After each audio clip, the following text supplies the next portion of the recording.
जादुई पेंसिल की कहानी। एक बार की बात है, एक 9 साल का सोनू नाम का लड़का था।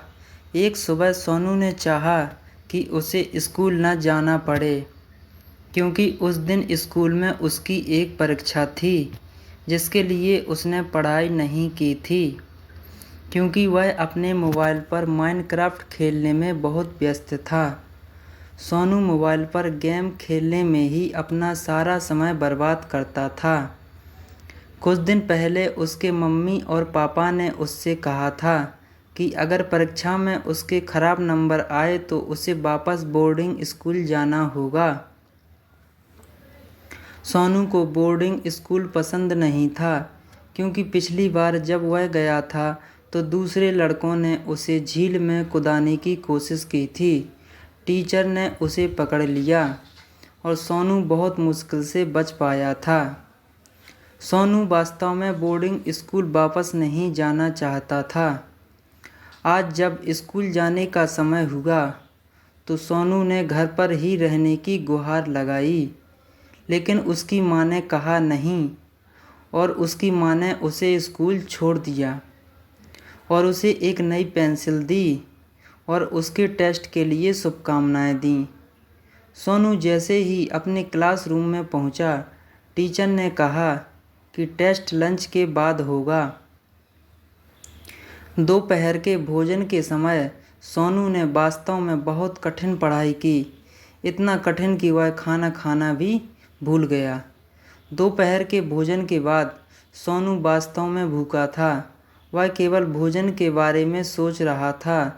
जैसे ही सोनू अपनी मेज पर बैठा, उसने खुद से कहा, काश मेरी पेंसिल मेरे लिए सब कुछ लिख देती और सभी उत्तर सही हो जाते। जब उसको टेस्ट पेपर मिला तो कुछ जादुई हुआ। उसकी पेंसिल ने उसके लिए जवाब लिखना शुरू कर दिया। सोनू चकित था और उसे बहुत राहत मिली। जब सोनू की उसका टेस्ट पेपर वापस मिला तो उसने देखा कि उसे 100% मिला है। तो उसने हर परीक्षा के लिए अपनी जादुई पेंसिल का इस्तेमाल करना शुरू कर दिया।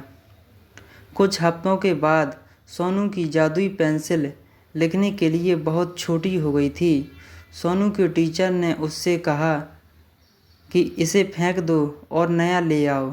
सोनू इसे फेंकना नहीं चाहता था, क्योंकि वह जानता था कि यह जादुई पेंसिल है, लेकिन उसने वही किया जो टीचर ने कहा था।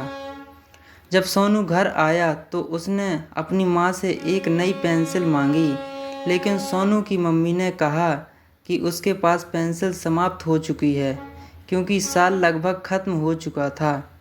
अगले दिन सोनू का रिपोर्ट कार्ड मेल में आया। सोनू ने अपने सभी विषयों में वास्तव में अच्छा प्रदर्शन किया और उसके माता पिता को वास्तव में उस पर गर्व था। बाद में उस शाम सोनू के पिता ने उसे एक उपहार दिया। सोनू ने उसे खोला और वह एक नया चमकदार पेन था। सोनू को उम्मीद थी कि यह भी एक जादुई पेन होगा।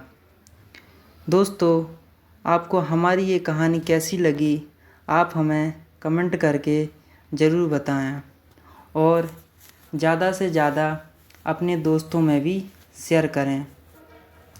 दोस्तों, ये जादुई पेंसिल एक बहुत अच्छी और एक मज़ेदार कहानी है। दोस्तों, आप लोग यदि अगर मेरे इस चैनल पर आप लोग नए हैं तो आप मेरे इस चैनल को लाइक और सब्सक्राइब ज़रूर कर लें, क्योंकि ऐसे ही मज़ेदार कहानियाँ मैं आप लोगों के लिए लेकर आता रहूँगा।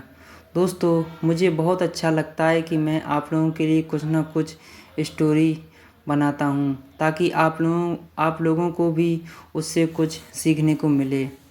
लेकिन दोस्तों, कुछ लोग ऐसे भी होते हैं कि जो इस वीडियो को तो देख लेते हैं, लेकिन वो लोग उस वीडियो चैनल को सब्सक्राइब नहीं करते हैं। दोस्तों, हमारी मेहनत सब्सक्राइब पर ही डिपेंड करती है। दोस्तों, सब्सक्राइब करने में कोई पैसा नहीं लगता है, तो दोस्तों इसमें कंजूसी नहीं करना है। इसलिए आप लोगों से यही रिक्वेस्ट है दोस्तों कि आप लोग यदि अगर वीडियो अच्छा लगे तो आप इसे लाइक और सब्सक्राइब ज़रूर कर दें और अपने दोस्तों में भी शेयर कर दें। दोस्तों, जय हिंद, जय भारत।